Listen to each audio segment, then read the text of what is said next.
What's going on, y'all? So we are back again for another episode review of Rebel. Okay, season 1, episode 6. Concealing Carrie. So last week when it ended, Rebel went to go see Texas. Texas was the guy that Brim and her brother was going to, party at or whatever, and she's been trying to get a hold of him. Okay, now he gave that powerful line saying, "What happened to your brother is what happened to every black and brown man around this across this nation." Okay, the police happened. Bitch, I'm out here watching. Why am I watching Rebel? And then on my on DVI, if y'all didn't catch that on A&E, the 25 years later of the LA riots, 1992, when Rodney King got beat the fuck up in 91, and then in 92 they found them cops not guilty. Bitch, yes, look at that shit.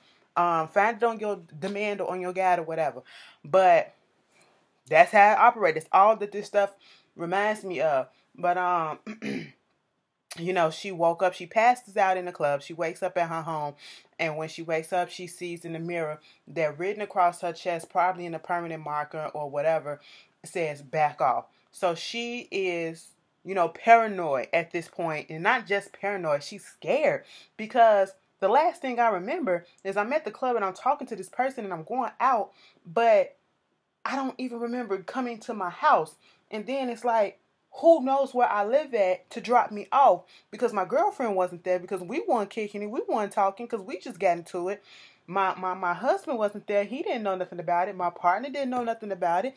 The only other person that knew about it was Hector, but Hector wasn't there. And then it's Brim and his dude. They was there. So what the fuck happened? How, what, when, all that block of time is going through her mind. She don't know what happened. So she did the right thing by going ahead to the doctor and getting herself checked out for a rape kit, STDs, pregnancy, all that stuff. She didn't want them to put the rape kit, do that test and put it on file, because she didn't want the cops to get a hold of it and for them to say, make an example of her and all that shit. With all the stuff that's been going on with her and the cops at this moment, she don't need that. And so, the lady gave her this pill, just in case she was pregnant. And she said it's going to cause you to be drowsy a little bit, vomiting and all that stuff, probably for a day or so. And she told her to rest, which she knew she wasn't. So on her way back, she is met by this lady named Mrs. Green. Mrs. Green had a son named Kevin, who is an aspiring artist, and, he tagged stuff. He, was into the arts and stuff like that. Had a bright future ahead of him. And this was her first case. He wound up getting killed. And what they said is that this guy who owns this shop or whatever, candy store or whatever, shot and killed him. That's who she feels, well, not shot him, but that's who she feels killed him. His name is Chris Adams. And she was like, I don't care what nobody said, I'm pretty sure that he did this. And he's on his deathbed. He got cancer. They said that he got a week or two to live. And I just need him before he to die to confess to what he did. And so, because this is her first case that she's ever done as a detective, and it was the first case that she could not close. So now she's coming to her and she has to go and look into this, because that's one of the ones that's on her conscience, okay? Trying to figure out what exactly happened to this boy. Who had a promising future. Okay, he was into the art school. He was into everything, and in the process of doing that, we get the other story of TJ. Let me just get TJ bullshit out the way, because TJ, you pissed me off this episode. TJ played by Method Man. METHOD, man. Yes, Method look good as shit, bitch. Let me stop. Anyway, woo. No, for real though. But when he did all that, he has this nonprofit, I guess is what it is, a nonprofit organization. He's helping out with the veterans coming from war and helping them get back on their feet, giving them a place to stay, food to eat, clothes on their body, a roof over their head while they get themselves together. And the place that they're doing is they're trying to remodel, they're trying to do all this stuff. He just need more funding. Okay, so he's going to the bank, he's doing all this stuff. They telling him you're not approved for this loan.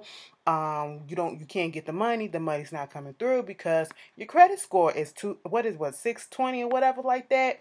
And was like, okay, and but I'm good for it. I'm out here trying to do something, you know. And at the beginning, I felt really, really bad for TJ because it's not like he's trying to do some bad stuff. He is really trying to help out these veterans who come from overseas, who come out the military or whatever, and get them back on their feet, because not most of the times they're not all the way there because of the shit that they seen and been through.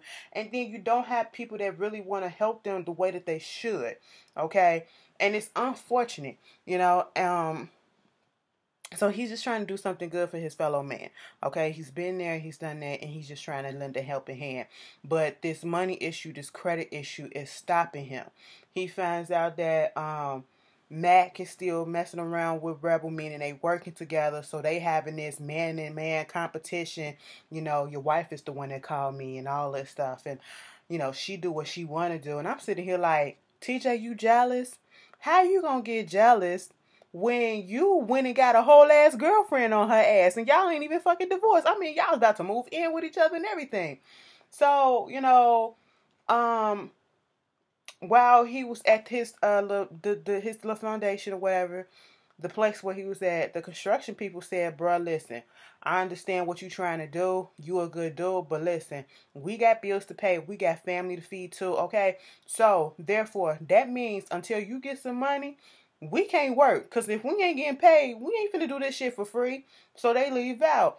And it's leaving him in the bind. Some guy that he actually was cool with, who helped him out, who he helped out, I guess, comes up and was like, look, you need some money, you need some help. I know this guy, he you know, he always looking out for me, whatever. His shit is good, you know. It's better than trying to go to a bank, and it's better than a loan shark and all that shit.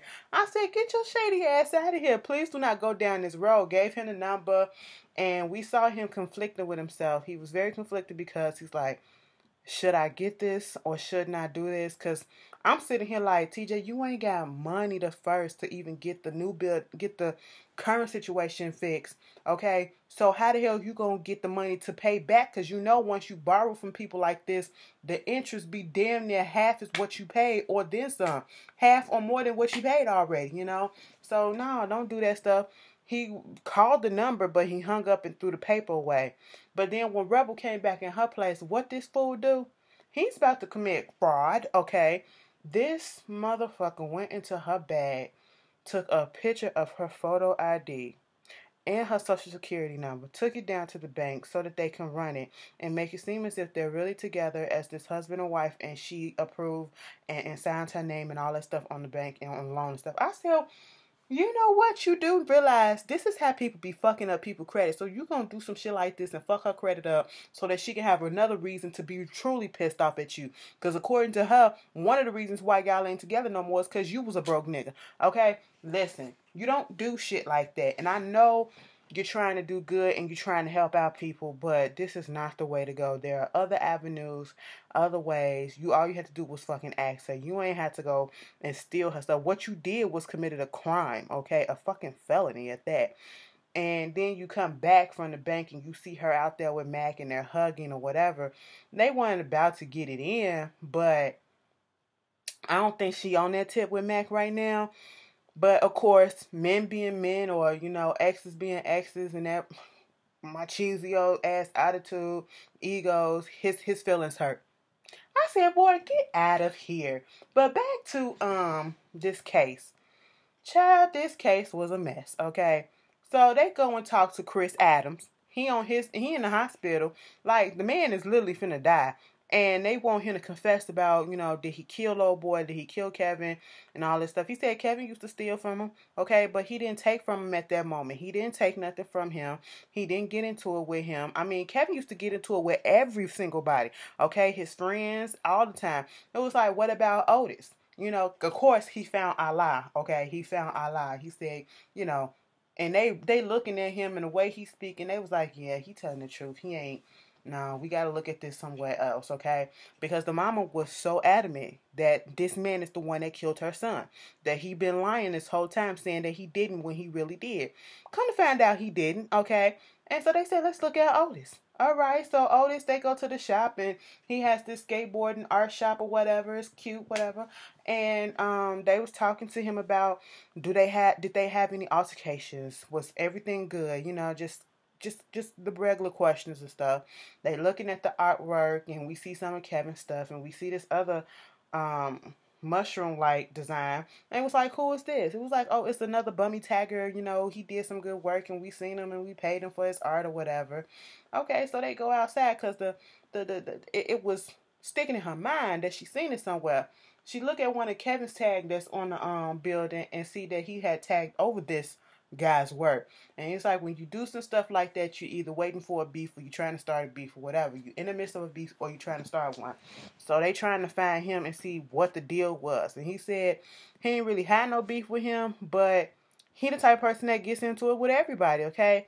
In the process of doing this, Rebel is having like anxiety attacks and, little flashes of what happened. Like her memory is starting to come back. And each time she goes through this, one time she throws up because of the medicine. I said, girl, them anxiety attacks ain't no joke. Whew, thank God I only had one. If I ever have another one, I'd probably lay up in here and cry. Okay, it's just the most horrifying thing ever, because you literally think you're dying. But you're really not. It's your mind playing tricks on you. But anyway, she keeps having these flashes of these boots. Girl, the whole time, and Mac was on the case with her, because Mac was the partner. I don't give a fuck what nobody say, okay? And I don't give a fuck what you say, Rebel bitch. That motherfucker shot the bullets that set off the goddamn chain reaction to your brother getting killed by these cops. And you still working side by side, and you forgave him that, girl? Hell no, okay? Hell motherfucking no. Wouldn't have been me, okay? But they buddy all of a sudden again. I'm just like, why? I just don't. Anyway, so, because he worked the case too. He working the case with her, trying to see if she okay. They find the tag again later on, and when I forgot to tell you, when we saw Otis was there working with Simone. Simone was Kevin's girlfriend, who is now engaged to Otis. I said, wait a fucking minute. And I was like, don't, you talking about some, people was looking at us weird when they found out we got together. People stare, people talk, we understand all that stuff. But this right here is real, what we have. They showing flashes of the funeral and all that stuff. And I'm sitting here like, they was fucking when Kevin was live. They was fucking when Kevin was live. I don't care what nobody say. Okay, girl? Child, they go over that. And, the whole time, she still got this back off on her chest. It won't come off right away. So it's like over a period of days. That's when at the end of the episode, it finally completely comes off. So they doing all this investigation into the past, into seeing what's going on. They find out the history between Kevin and Otis. They go to this art gallery thing that's funded 100% by Otis. And they was like, how the fuck you get money to do this? 20-something plus $1,000? Girl, then we see Kevin's art up in there. So he basically goes to the same school that he was rejected from when Kevin was still here. Kevin applied to it. Kevin got in. Otis didn't. They used to fight about shit all the time. Whatever thing that they did to get this money, I guess they was fighting over the money. And I'm pretty sure Kevin probably thought that he deserved all the money. And they was like, no, bitch, we was going to split this shit. So they get into this fight over it. So they thinking that because, and he submitted and was posing off as Kevin art as his own. So they like, this boy is really trying to step into Kevin's life. Took his girl, took all of this stuff. They try to confront him on that when they pick him up, because they was like, we need to exhume the body to see what the weapon was. And I'm sitting here like, you done killed your friend and you done took your friend's girl. Child, that is some trifling shit. They in the interrogation room trying to go in on him. He like, bitch, no, I said I didn't do it. I didn't do it, okay? And then here comes Simone with her raggedy ass. She come up in there. Where he at? This my I'm pretty sure he want me because look, I'm his wife. I'm his wife to be, okay? And she turned around and see Rebel. This your fault, bitch. And she was like, why the fuck you looking so worried? If he ain't do shit, why you so worried? Or is it because you afraid of what he may say about something else? Huh? Girl, she trapped up in the bathroom and got the information out of. It was Simone that killed him with his own board. I mean, they buried the board, the murder weapon, in the casket with him. Plus, they exhumed it so that they can get it. And she did all of that because of the simple fact that, Kevin was a little hoe. And come to find out, Kevin treated her like she was just a little sideline bitch. She thought it was something else, but it really wasn't. She really wanted Otis, and you know, when they got into that fight, she felt like he was doing too much to Otis, and to protect her dude Otis, since they was fucking around, she took his board and banged him in the head with it. I said, you know what, y'all trifling as shit. Trifling is all hell. That was what it was. Then all of a sudden, Rebel gets a phone call from the doctor, and she says, you know, you STD free, you wasn't raped, no pregnancy, no nothing like that, but you did have this type of medicine, anesthetic in your body. And she was like, girl, what is that? I never heard of it. It begins with a T or something. She said it's some powerful anesthetic that dentists give their patients to knock them out. And I said, bitch, who you know doing some shit like that? I said, flashback to, did we come across the dentist or whatever yet? Because I said, that is some mess. Like, exactly who got access to her shit like that? That's some scary stuff.